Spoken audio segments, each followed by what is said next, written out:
In this presentation, I'll be analyzing two novels, the first being Down the Rabbit Hole, written by Juan Pablo Villalobos. Specifically, the relationship between the narrator, a young boy named Tockley, and his father, a Mexican drug lord named Yolcott, will be discussed. The second novel, titled Our Lady of the Assassins by Fernando Vallejo, is narrated by an older man, Fernando, and incorporates his intimate bond with a 16-year-old Colombian Sicario, Alexis. Okay, so the focus question I'll look to answer is, why do the authors of Our Lady of the Assassins and Down the Rabbit Hole specifically choose two narrators that are not the main contributors to the violence in their respective countries, but are in close connection with these violators? In particular, what does the audience learn about both Alexis's and Yolcott's personalities from the words and actions of these narrators?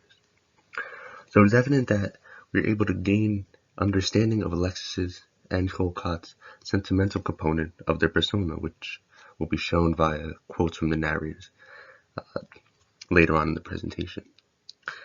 The authors could have easily picked Alexis and Yolcott to be the narrators so we can see their true personality clearly from their own mind, but why did they opt to select a close companion instead to be the narrator? My thesis statement to help answer this question is as follows. In both works, the audience does not gain exposure to the direct thoughts of the individuals participating in the violence. However, from their actions and the thoughts of both Fernando and Tockley, we see a side of the narrator in the two works that represents an aspect of morality, which I will provide evidence for later on in the presentation. Both narrators are on the receiving end of sympathetic actions from the offenders, allowing readers to feel some empathy for Alexis and Yolcott. The authors choose to reveal both the brutal and compassionate sides of the killers to provide insight on an aspect of the characters that is different from what is typically portrayed, as they display genuine human-like emotions. So Tockley and Fernando let us readers see Yolcott and Alexis in a different light, allowing us to not feel completely cold-hearted towards them or make assumptions about their morals. An outside perspective is also less biased than if we were to receive the thoughts of the violators directly, allowing it to be easier for the reader to sympathize with them. Let's first explore Yolcott's relationship with his son Tockley to better answer the focus questions. From Tockley's narration, it is apparent that Yolcott is able to display benevolence to his young son. On page 56, Tockley writes, "I think he wanted to hit me, but he didn't hit me, because Yolcott never hit me. Instead of hitting me, Yolcott gives me presents.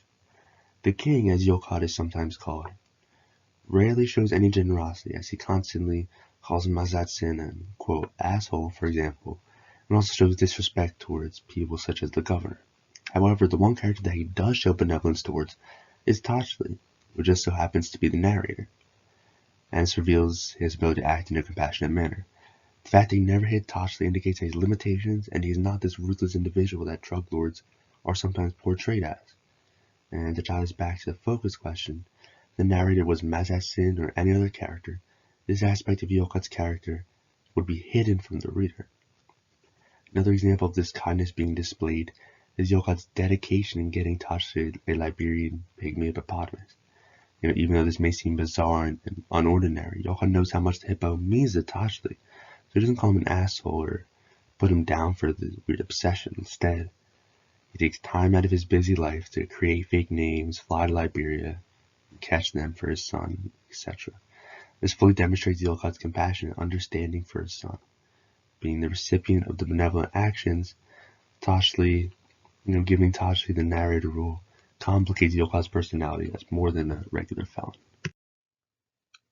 Okay, so Yolcott also makes sure not to include Tockley or make him feel left out. He tries to include the young boy in as much as he can, for he's still a young boy, but in addition, he's also part of the gang family, part of the family. So on page 5, Tockley expresses, "I think at the moment my life is a little bit sordid or pathetic."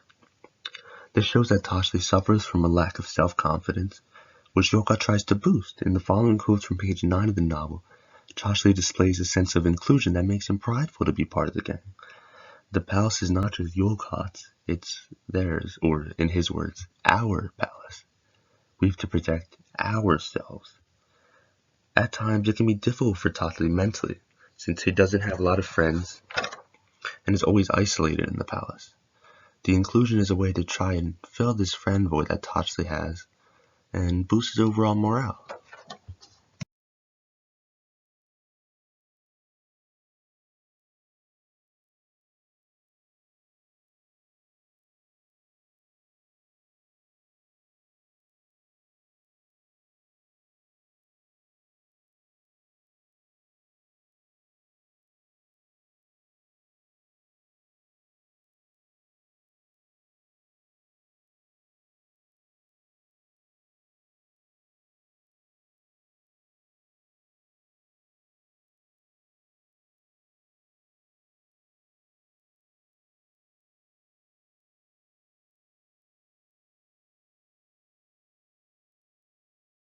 Villalobos includes repetition to showcase Yolkot's loyalty throughout the novel. After he convinces the governor to consider getting Tochley his hippo, he strokes his son's head and says, Yolkot always finds a way. The second iteration of the statement is when the first hippos they found had to be killed, and he says, Yolkot always finds a way again, on page 48. The statement said to the narrator shows Yolkot's dedication to an individual other than himself. He's not selfish. He sees it as his mission to get his son the hippo he so dearly wants, and will go to extremes to try and make Tasha's dream a reality. He builds this intimate bond with his son that causes him to stray from his duties as a drug lord and help take care of his son's wants. It shows that he has more important things in his life than being a drug dealer, and he takes pride in his loyalty to his son. Yolkot showcases another softer element of his character by creating a lasting impact on his son and his self-confidence. On the very first page of the novel, Tochley reveals that Yolkot calls him a genius. At the beginning, Tochley is telling the reader a lot of background information that is necessary to understand the latter parts of the book. The fact that Tochley mentions this when disclosing what his dad views him as means that it has definitely resonated with him. Yolkot has made Tochley feel better about himself by making him feel that his father believes he's a genius. The ability to praise others and for that praise to have a lasting impact on that individual shows the decency of his personality instead of his ruthless side of being a drug baron. If any other character was the narrator, they might know that Yolkot thinks his son is a genius, but the effect that it has on the son himself can only be portrayed by the son himself. Alright, so now we'll be switching gears from Yolkot and Tochley's father-son relationship and down the rabbit hole to Alexis and Fernando's relationship in Our Lady of the Assassins. The first characteristic of Alexis that we're able to see, thanks to the fact that Fernando is the narrator, is his need to protect Fernando. Twice, Fernando unfortunately attempts to commit suicide, reaching for a revolver in front of Alexis. One would not be surprised if Alexis left Fernando kill himself, for he's so used to seeing deaths, and that Fernando would just be another one that bites the dust. However, both times Alexis rushes to take the revolver out of Fernando's hands, showing decency in his character.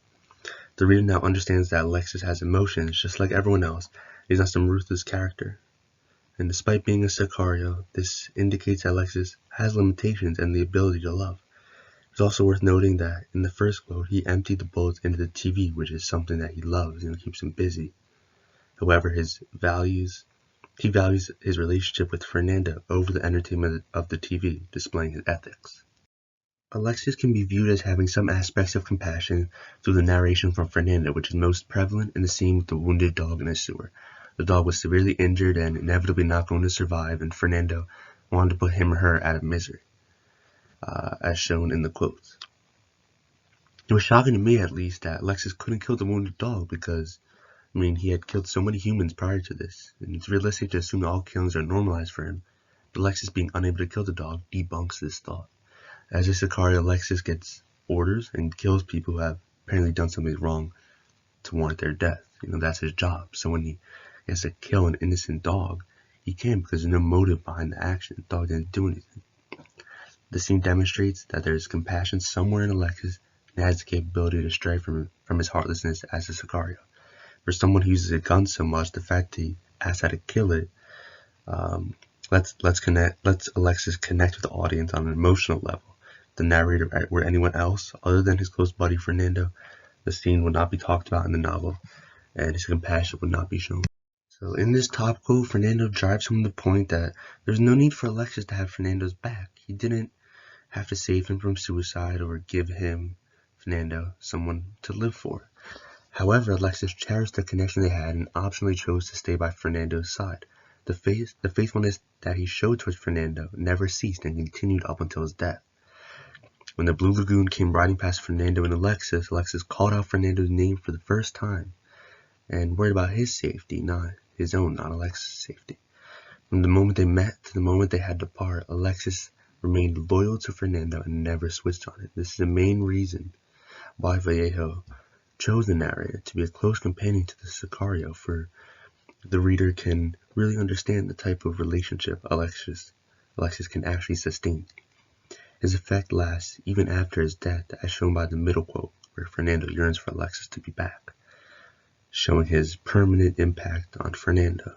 He wasn't just another prostitute or Sicario to Fernando, but a companion and a close friend. Here we see that Fernando has fallen in love with Alexis' truthfulness. From Fernando's perspective, Alexis was sincere, adding to the qualities that we wouldn't be able to see were there a different narrator. Nobody was as close to Alexis as Fernando, and giving Fernando the narrator allows the reader to see this side to Alexis' personality. If Alexis himself were the narrator, the audience would question the bias of this statement and miss out on the message from Vallejo. The outsider perspective of Fernando drives home the point of Alexis' multi-personality character and helps question the stereotypes associated with Sicario.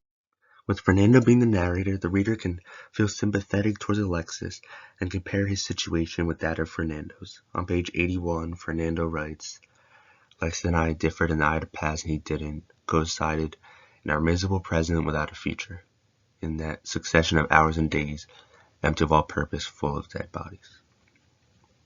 This puts Alexis' story in perspective because though what he's doing in terms of killing people is totally wrong, his situation was terrible to begin with, which I will focus more on in the next slide. Fernando and his pity for Alexis has an impact on the audience because it makes him realize that Alexis was born into a horrible situation, and though he contains appalling characteristics, he's not completely a villain. And the next quote explains how Alexis' innocence was taken from a young age in the comunas, and it's hard to escape. This explains why the traits mentioned in the previous slides were not demonstrated more by Alexis, and the fact he even displayed the traits at all is a testament to his true character that Vallejo wishes to portray. So after Alexis' death, we are given some details regarding his childhood when Fernando visits Alexis' mother, as shown in the quotes on the slides. This further drives home the point that the area that Alexis grew up in comparison to Fernando is brutal, and explains why some of his more vicious characteristics are more present than the ones I talked about. The normality of murder, as explained by Fernando in the second quote, makes it really hard for Alexis to showcase any compassion, faithfulness, sincerity, etc., because he's played the character of a tough guy in order to protect himself from all the violence. This recognition by the reader allows for his more kind-hearted traits to be valued by the reader, even if they are portrayed far and few between in the novel. The fact he possessed these characters despite his childhood and circumstances should allow the reader to feel more sympathetic towards Alexis.